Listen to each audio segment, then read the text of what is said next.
Was it always your dream to be a lawyer? I couldn't think of anything else because that's how I grew up. I was raised by a spinster prosecutor. So that's why I guess I understand the president. What was that like? Arguments galore sa bahay. No, she would bring me to court. Really? And I'd have dispensation from the then military tribunal to sleep in court. So no one had to teach me direct and cross-examination. Even in law school, it was a natural thing for me because I was sleeping through direct and cross-examination. Wow. It's really bizarre. If you weren't a lawyer, Well, I wanted What to would you be into aqua farming aqua because my farming. mother is from a place with lots of farms. And in fact, I thought I would go into it, no? You know, this was 86. Everything was a mess, no? You couldn't really get a loan because it was like 30% per annum and no one would give it to me because I was young. So I said, fine, I'll just go to law school. And you did so well. I mean, you have degrees you have here in London, in America.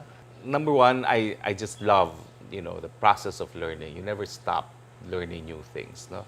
Except that after a while, you can't get any more formal degrees, but you learn nonetheless, no?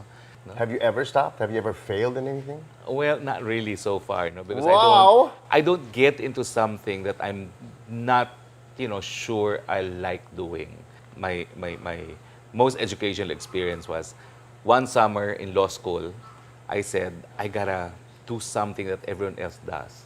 So I went to respond to a blind ad, and it turned out we were going to sell encyclopedia. That was the thing in 86? That was the thing. No, this was summer in law school. No? So I did. I went knocking from door to door selling encyclopedia. gosh. Except that I said, you don't really have to go to door to door. I went door to door, but I went door to door in Congress. Smart. And that's when I had like the most number of sales because congressmen were buying for their districts.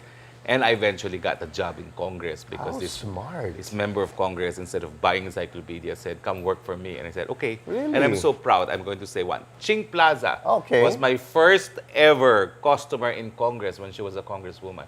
And until now, we've remained very good friends. That's great. So, yeah. Is it hard to be friends in Congress? I mean, Basically, 99% of them go there for the annual budget. They need their projects. They need their pork barrel.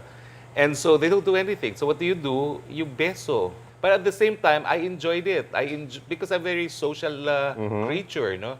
And to me, it was like high school all over again. You know, as an activist, I never thought I would say it, but Congress was like the happy days of my life. No? we should And see that. We should I see some know. confetti once in a while and some balloons here and there, but we don't see yeah, that. yeah, you don't, but most of them can be shallow friends, no? So, but you do make very good friends. So showbiz. It's Yeah, just like it is showbiz. very showbiz. Exactly. And the they all same look thing. like showbiz personalities anyway, you know. Actually, PB Arenas, most you of them know. are, aren't they? Yeah.